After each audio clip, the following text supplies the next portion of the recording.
একটা বিশ্ববিদ্যালয়ের প্রথম দিনের ক্লাস। নতুন যোগ দেওয়া এক অধ্যাপক ক্লাসরুমে ঢুকেই ছাত্রছাত্রীদের দিকে একবার নজর ঘোরালেন।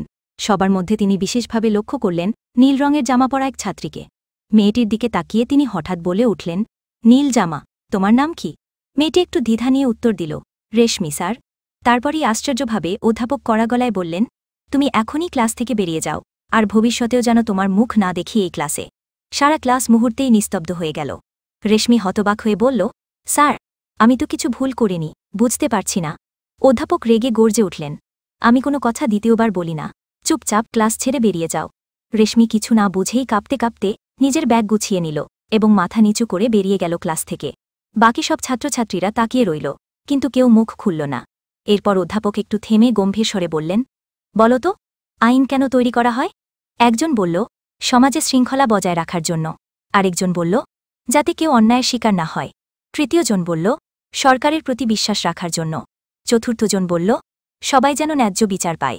অধ্যাপক বললেন, ঠিক বলেছ। তারপর তিনি আবার বললেন, তোমাদের কি মনে হয় কিছুক্ষণ আগে আমি রেশমির সাথে অন্যায় করেছি? সবাই চুপচাপ, কেউ কিছু বলার সাহস পেল না। কারো গলায় স্বর উঠল না। অধ্যাপক নিজেই বললেন, হ্যাঁ, আমি রেশমির সাথে স্পষ্টভাবে অবিচার করেছি। কিন্তু প্রশ্ন হল, তোমরা কেউ কিছু বললে না কেন? তিনি একটু থেমে বললেন, কারণ তোমরা ভেবেছ এটা তো আমার সঙ্গে হয়নি, তাহলে আমি কেন কিছু বলবো?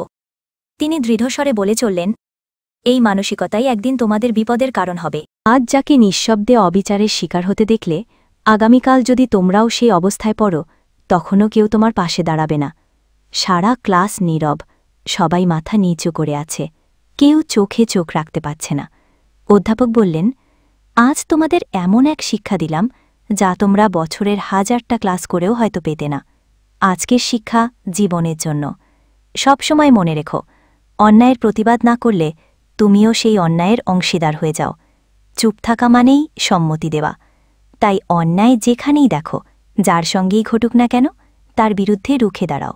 এই গল্প থেকে শিক্ষা, অন্যায়ের প্রতিবাদ না করা মানেই অন্যায়কে প্রশ্রয় দেওয়া। যেখানেই অন্যায় হবে সেখানে সাধ্যমতো প্রতিবাদ করতে হবে। আর যাবার আগে একটি কথা, সাবস্ক্রাইব করতে ভুলবে না কিন্তু।